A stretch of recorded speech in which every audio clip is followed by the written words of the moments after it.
एक बेशरम महिला है नेहा राठौर, उसने तो कहा कि ये देखिए लिस्ट, इसमें एक मुसलमान भी मरा है। अरे अक्ल पर पत्थर पड़ गया है तुम्हारे। गोलीबारी में तो बगल में खड़ा जो मुसलमान भी लग सकती है गोली, एक मर भी गया तो क्या हुआ? हिंदू कितने मरे हैं वो नहीं दिख रहा, एक मुसलमान बरोबर दिख रहा है। हमको अखिलेश यादव और जो है ये असदुद्दीन ओवैसी, मुफ्ती मोहम्मद फारूक अब्दुल्ला, ऐसे नेताओं को हमको कोई आवश्यकता नहीं। ये लोग भी तो कह रहे हैं हम देश के साथ खड़े हैं। ये देश को बेच देंगे, मिटा देंगे। हम लोगों का पेट्रोल 100 नहीं 500 रुपए कर दीजिए, लेकिन पाकिस्तान के इस बार 12 न्यारा कर दीजिए। उसमें ये नहीं पूछा गया कि यादव हो कि मुसलमान हो, बस मुसलमान को छोड़ करके जो कहते हैं हिंदू इधर आ जाओ, पीडीए इधर आ जाओ। पहलगाम में टेरर अटैक हुआ है, इसको लेकर के पूरे देश में जो है गम और गुस्सा है। गुस्सा पाकिस्तान के खिलाफ है। अब ये कहा जा रहा है अब एक सिर के बदले 11 नहीं बल्कि 111 सिर लाइए मोदी जी, क्योंकि पाकिस्तानियों ने जिस तरीके से हमारे देश के नागरिकों के जो निर्दोष लोग थे उनको जो है धर्म पूछ करके गोली मारी गई है, इसका बदला तो होना चाहिए। मोदी जी एक सर्जिकल स्ट्राइक तो कर ही दीजिए, पाकिस्तान को बर्बाद कर दीजिए। ऐसे में हमारे साथ शिक्षक समाज के लोग हैं, हम बातचीत करने की कोशिश करेंगे, क्योंकि जिस तरीके से गम और गुस्सा है इसको लेकर शिक्षक समाज क्या सोचता है, पाकिस्तान के खिलाफ किस तरीके की रणनीतियां होनी चाहिए, क्योंकि जो शिक्षक समाज है वही दिशा देता है समाज को। अभी जो गुस्सा है, 2 दिन पहले जो घटना देखा गया, पूरे इतिहास में आज तक ऐसा नहीं हुआ। तैमूर लंग भी आया रहा होगा, चाहे नादिर शाह भी आया रहा होगा, इस तरह से किसी को धर्म पूछ कर कभी मारा नहीं था। तो ये जो हमला हुआ ये बहुत कायराना हमला है, पूरा देश गुस्से में है।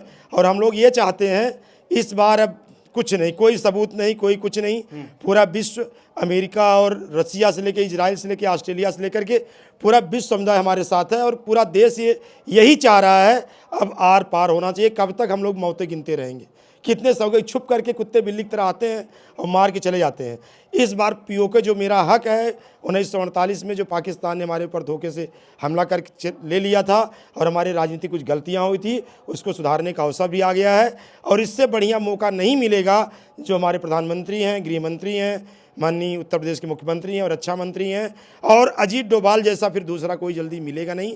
इसलिए अब आर पार हो ही जाना चाहिए। और हमारे पड़ोसी की कमर टूट चुकी है, जिसको खाने को नहीं है, अन्न ही नहीं है, वो ऐसे आतंकवादियों के बल पे हमारे देश पर जो षड्यंत्र करना चाहता है उससे निकलने का बहुत सही समय है। जो हमारे 28 लोग अभी गिनते में कितने मारे गए सरकारी आंकड़े में, वो घूमने गए थे, और ये इससे हुआ कि धर्म पूछ करके उनसे कलमा पढ़वा करके इस तरह से निर्दोष लोगों को मारा गया। प्रोफेसर का बयान आया, वो बोलते हैं कि हम कलमा पढ़ दिए इसलिए आतंकियों ने हमको छोड़ दिया। हाँ बिल्कुल सही है। लोग कहते हैं कि हमारे देश के प्रदेश के कुछ नेता लोग कहते हैं उनको अभी पेट में पीड़ा होती है कि मुसलमान कहीं कुछ हो जाता है तो पूरा अभी माघ मेले में देखिए 30 लिए वो क्या हुआ, ममता बनर्जी ने कहा कि मृत्यु कुंभ है, लेकिन अभी 28 लोग मारे गए। हमारे प्रदेश के जो अन्य लोग हैं उनको तो वोट बैंक के लिए कैसी राजनीति कर रहे हैं, और उसमें ये नहीं पूछा गया कि यादव हो कि मुसलमान हो, बस मुसलमान को छोड़ करके जो कहते हैं हिंदू इधर आ जाओ, पीडीए इधर आ जाओ। मैं चूँकि शिक्षा विभाग से हूँ, राजनीति से इतना नहीं बोल सकता, विद्यालय कैंपस है, लेकिन ऐसे लोगों को सबक लेनी चाहिए।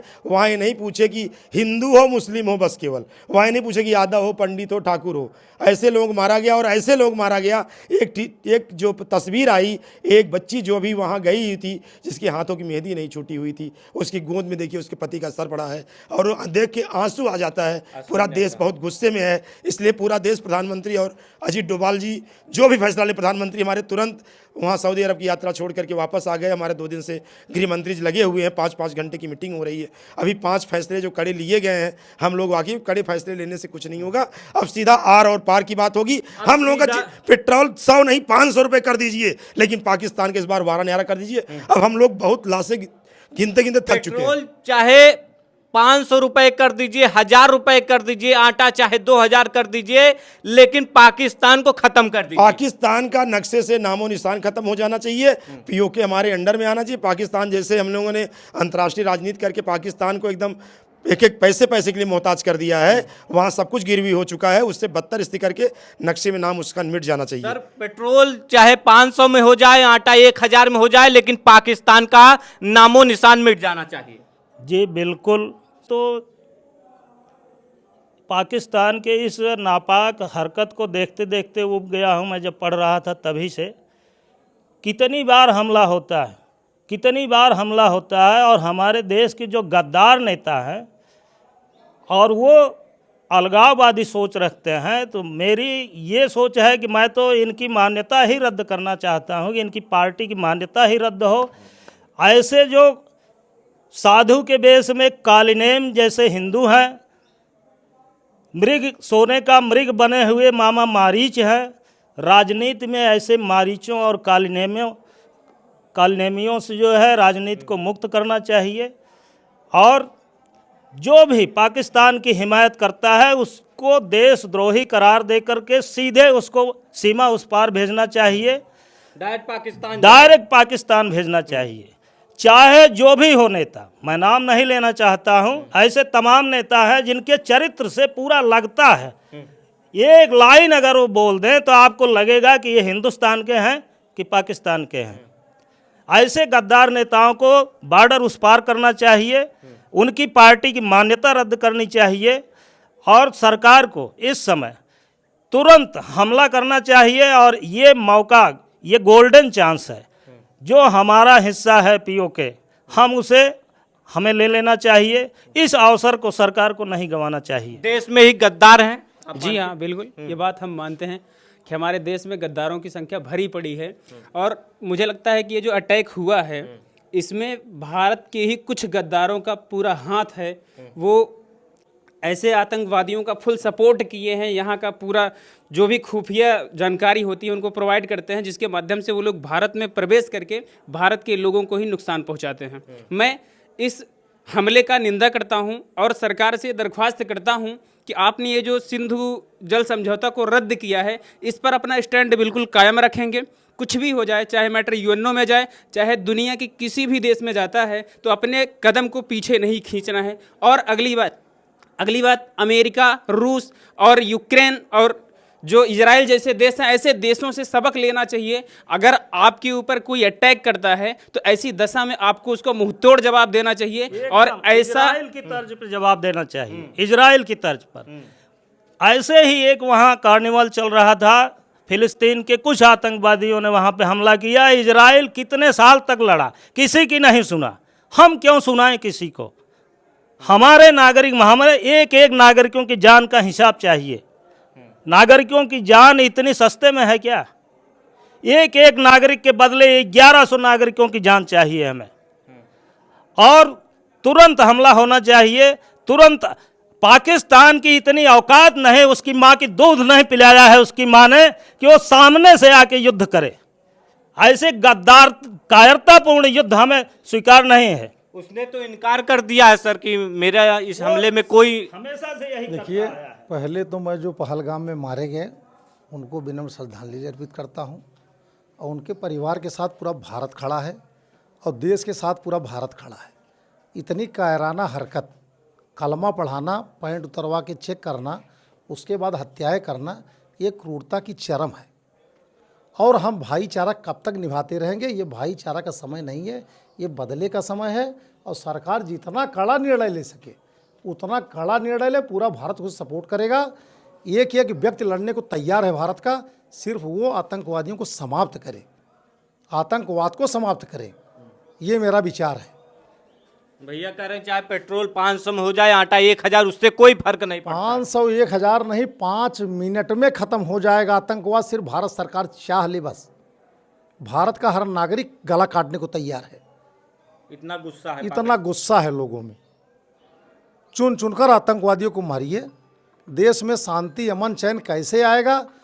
भाईचारा निभाने का समय अब नहीं है। भाईचारा हम नहीं निभा कौन सकते। निभा रहा है भाईचारा? भाई आतंकियों के साथ सब कह रहे हैं कि आतंकियों कोई धर्म और जाति नहीं होती है। कोई जात धर्म नहीं होती। हमारे यहाँ के कुछ नेतागण जो भाईचारा का भाषण देते हैं, और उसी का नतीजा होता है कि एक नारा लगता है, सरतन से जुदा 10-20 लोग का गला काट दिया जाता है। किसी प्रकार का कोई रिएक्शन नहीं आता।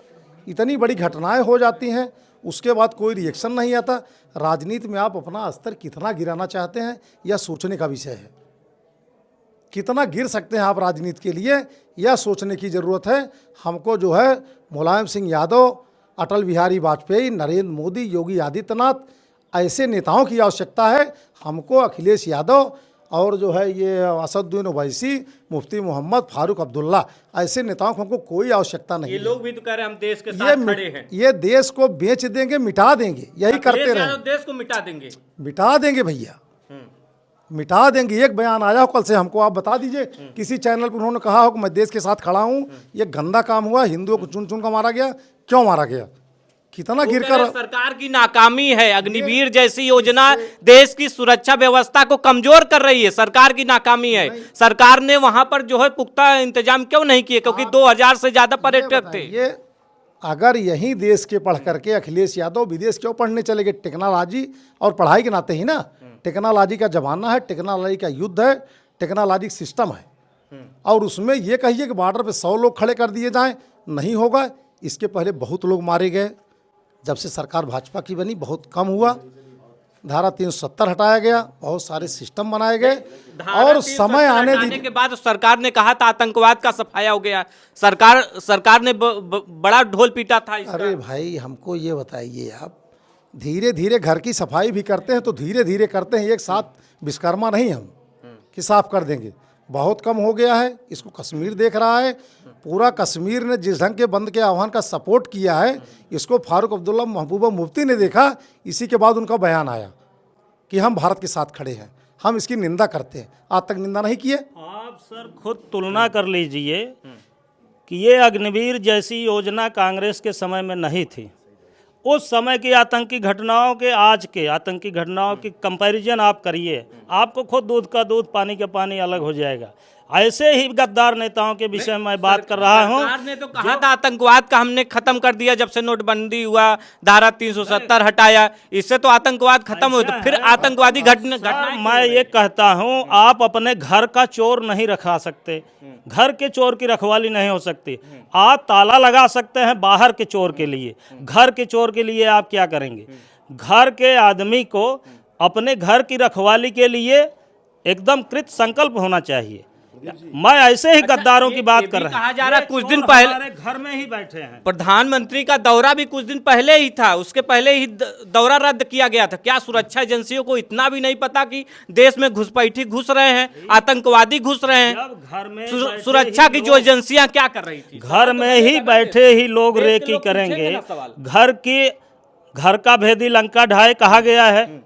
अगर एक विभीषण लंका को बर्बाद कर सकता है, यहाँ तो घर घर में हर पार्टी में विभीषण बैठे हैं। जितने विपक्ष है सब विभीषण ही हैं। विपक्ष वाले एक नेता की बताइए जो कहा हो कि ये बहुत शर्मसार घटना है, हम देश के साथ खड़े हैं, आप जो कार्रवाई करना चाहते हैं करिए। ये तो स्ट्राइक, सर्जिकल स्ट्राइक पर भी सबूत मांगते हैं। एक बेशरम महिला है नेहा राठौर, उसने तो कहा कि ये देखिए लिस्ट, इसमें एक मुसलमान भी मरा है। अरे अक्ल पर पत्थर पड़ गया है तुम्हारे। गोलीबारी में तो बगल में खड़ा जो मुसलमान भी लग सकती है गोली, एक मर भी गया तो क्या हुआ? हिंदू कितने मरे हैं वो नहीं दिख रहा, एक मुसलमान बरोबर दिख रहा है। ऐसे ही जो राजनीति का चश्मा लगा के देखने वाले ये राजनेता हैं, इनको देश से बाहर करना चाहिए। इनके ऊपर देशद्रोह का मुकदमा लगा। राठौर के जो पोस्ट है उस पर गुस्सा है उनके। नहीं, इनको 28 हिंदू मरे, उनकी चर्चा नहीं। एक मुसलमान मरा, उसका नाम उनको याद है कि ये भी मरा है। उनको इसलिए याद है कि क्योंकि ये चलाया जा रहा है सोशल मीडिया पर, धर्म पूछ करके मार रहे थे, इसीलिए उन्होंने कहा अगर धर्म पूछ कर मारा होता तो एक मुसलमान नहीं मरता। यहीं पे कोई घटना होगी, वारदात होगी, तो कोई हमको गोली मारेगा तो बगल में हो सकता है बगल में खड़े इनको भी लग जाए। तो ये क्या जानबूझ के इनको टारगेट? राठौर ने धीरेन्द्र कृष्ण शास्त्री पर भी सवाल उठाया है। उन्होंने कहा कि धीरेन्द्र कृष्ण शास्त्री जो है पहले से बता देते हैं, भविष्यवाणी कर देते, तो इस भविष्यवाणी के बारे में क्यों नहीं बताएं कि देश में अटैक होने वाला है, टेरर अटैक, जिसमें 28 निर्दोष लोगों की जान जाने वाली है। देखिए, वो उनके जो है साधु संत हैं, उनकी विचारधारा अलग है। राजनीति में जो देश की सेवा की प्रतिज्ञा लेते हैं, संविधान पे हाथ रख के कसम खाते हैं, ये राजनेता जब संसद में जय फिलिस्तीन बोलते हैं, ये कहाँ तक उचित है? भारत के संविधान की कसम खाते हैं और शरिया लागू करने की मंशा रखते हैं। सरिया कौन लागू कर रहा है? देश तो संविधान से चल रहा है। चाहे अखिलेश यादव से हाँ, पूछ लीजिए, संविधान चाहे मानने को यूसीसी क्यों नहीं तैयार होते? यूसीसी में क्या दिक्कत है बताइए? वक्फ बोर्ड में कितने मुस्लिमों ने दान दिया है बताइए?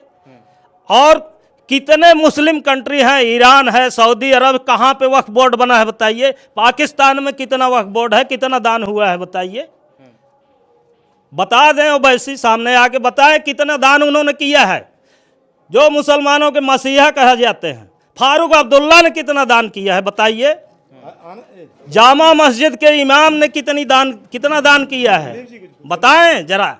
देखिए तमाम जो है 25 बच्चे पार्टियां हैं, उनसे भी सवाल पूछा जा रहा है। हम जो है तीसरी अर्थव्यवस्था जो है बनने के कगार पे हैं और विश्व को ये दिखाना चाहते हैं और बता भी रहे हैं कि हम तीसरे नंबर पर पहुंचने वाले हैं।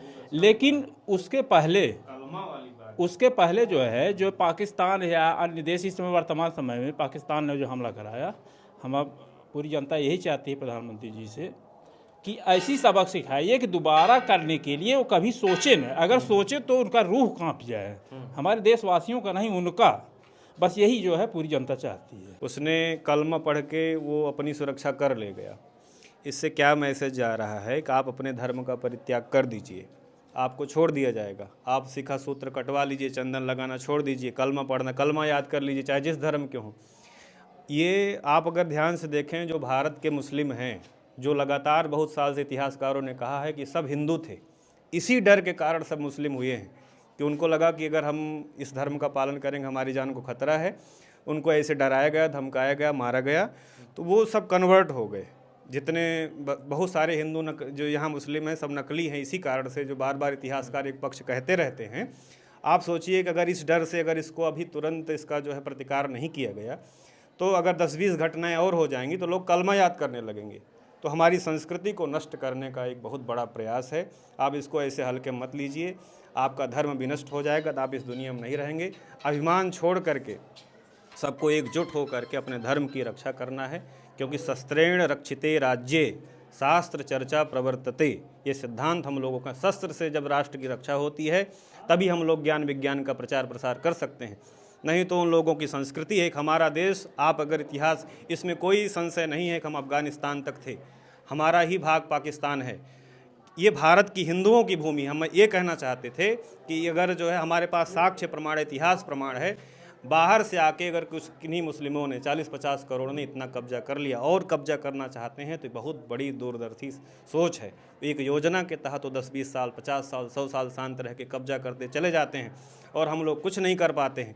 अगर आप अभी कोई योजना नहीं बनाएंगे तो आपके लिए कौन सा देश है, आप किस देश से शरण मांगेंगे अगर आपको यहाँ हमला हो गया? तो इसलिए आपसे धर्म पूछ के मारा जाएगा, तो अगर हिंदुओं से धर्म के आधार पर उनको बहिष्कृत किया जाएगा तो हिंदू कहाँ जाएंगे?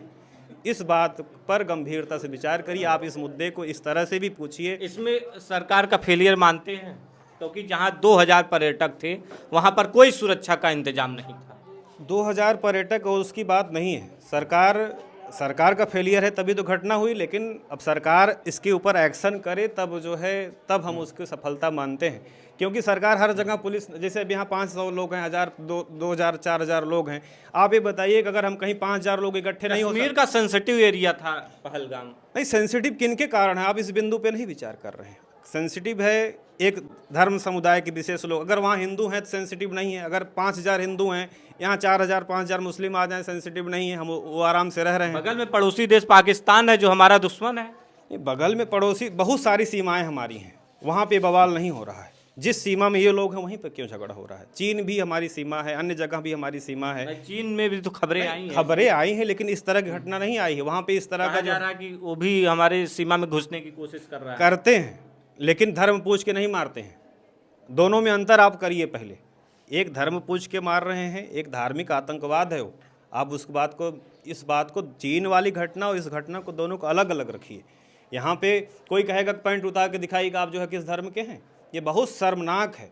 और इसका आप भी इस ढंग से इसको प्रस्तुत करिए, बताइए लोगों को, सही बातें बताइए। हम ये नहीं कहते आप गलत तथ्य मत रखिए, सही तथ्य रखिए और ये बताइए कि इससे भारत को खतरा है। खतरा ये है कि हमारा जो है हमारा धर्म नष्ट हो रहा है, हमारी संस्कृति नष्ट हो रही। हम धर्म बता के क्यों जान देना चाहेंगे? बताइए, भारत में रह के हम अपना धर्म बता के अपनी हत्या करवा रहे हैं? हम ऐसे भारत की परिकल्पना क्यों कर रहे हैं? आप क्यों उनको ये कह रहे हैं, किसी एक समुदाय को छूट दे रहे हैं कि आप 2000 इकट्ठा हो तो आप मारने के लिए स्वतंत्र हैं? ये प्रश्न होना चाहिए ना। हिंदूवादी सरकार में भी हिंदू खतरे में आप मानते हैं? खतरा नहीं होता तो 28 लोग क्यों मारे गए? खतरे में हैं। हम इसका समाधान भी चाहते हैं। हम ये चाहते हैं कि हमारे लिए एक ऐसा राष्ट्र हो, अगर हिंदू यहाँ पे भारत में अल्पसंख्यक मुस्लिम है, हिंदू प्रथम दर्जे के नागरिक नहीं तो कैसे वो अल्पसंख्यक हो गए? हमारी सुरक्षा के लिए ऐसा हो कि इस राष्ट्र में हम रहें। हिंदू ने कभी किसी को नुकसान नहीं पहुंचाया है और वो संपूर्ण विश्व में शांति, सर्वे भवन्तु सुखिनः का संदेश देते हैं। उस संस्कृति की रक्षा के लिए हम सबको आगे आना पड़ेगा, नहीं तो इसका परिणाम बहुत बुरा होगा। उस सरकार का भी इसमें नाकामी देखते हैं सर? क्योंकि नहीं, सरकार तो नाकाम रही, लेकिन दिक्कत ये है कि हर जगह तो पुलिस लगा नहीं सकते। आर्मी हमारी लगी हुई है, इसमें यात्रा की भी शुरुआत होनी थी, लेकिन जब आए लोग, सुरक्षा में हजारों पुलिसकर्मी होते हैं, हजारों की संख्या में फोर्स होती हैं, लेकिन जनता की सुरक्षा में जो है इतनी बड़ी चूक कैसे हो वो जाती है? टूरिस्ट प्लेस था, ऐसी आज तक कभी कोई घटनाएं नहीं घटी थी। वहाँ धोखा ये हो गया कि जो आए थे लोग पुलिस की वर्दी में आए थे, इसलिए लोग पहचान नहीं पाए और ये भेड़िया जो होता है उसके रूप में आए, गद्दारी के रूप में आए। अब कोई भी किसी को आगे क्या, ऐसे लोग बैठे हैं, आप ही आए हुए हो, अगर आप पिस्टल लेके आए हो तो उसमें हम क्या कर सकते हैं? ऐसे लोगों का कहाँ तक, कब तक हम लोग भागेंगे? आसाम की हालत देख रहे हैं, बांग्लादेश में मार के भगाया गया। हिंदू कब तक सहेगा, कब तक सोएगा? अब तो जागना होगा, नहीं तो आने वाली पीढ़ियाँ, जैसे हम लोग पढ़ते हैं कि बाबर आए, अकबर आए, बाबर ने तो अपनी किताब में लिखा भी है, कितने महाक लोगों, पानीपत के द्वितीय युद्ध के समय जब राणा सांगा से लड़ने जा रहे थे, उसने ये कहा था, कितने अमायक लोगों, यहाँ कोई नहीं करेगा, पंडित अपनी पोथी पढ़ेगा, नाई अपना बाल बनाएगा, ये लिखा हुआ बाबर ने तुझके बाबरी में। और यहाँ पर एक क्षत्रिय राजपूत है, वही कब्जा कर लो, हिंदुस्तान पर कब्जा कर लो। हमें सभी बिरादरी के लोगों को जागना चाहिए। कहाँ भाग के जाएंगे? ईरान हमारा था, इराक हमारा था, सब जगह से मिट गया। अब आज भी जो है उत्तर प्रदेश की हालत देख लीजिए, यहाँ पर 50 से अधिक ऐसी विधानसभा है जहाँ मुस्लिम बहुसंख्यक हो गए हैं। इनका बहुसंख्यक का दर्जा खत्म हो और पाकिस्तान का नक्शे से नामो निशान खत्म हो और पीओके हमारा था, हमारा है और रहेगा। अब पूरा देश यही चाहता। अगर सरकार कोई कठोर निर्णय नहीं लेती है, हम लोग सरकार के खिलाफ भी जा सकते हैं, सरकार से नाराज भी हो सकते हैं। और सरकार, अजीत डोभाल जी के ऊपर पूरा विश्वास है, मोदी के नेतृत्व पूरा विश्वास है। जो लोग काराना हरकत किए हैं पुलिस की वर्दी में, उसको भी कलंकित किए हैं। इसलिए पूरा आर पार हो जाना चाहिए। अंजाम चाहे जो भी हो, अंजाम चाहे जो हो, आर पार हो जाना चाहिए। पाकिस्तान का जो है नाम नक्शे से हट जाना चाहिए, क्योंकि जिस तरीके से उसने कायराना हरकत की है, हमारे देश के नागरिकों की जान ली है, उसको इसकी सजा तो मिलनी ही चाहिए।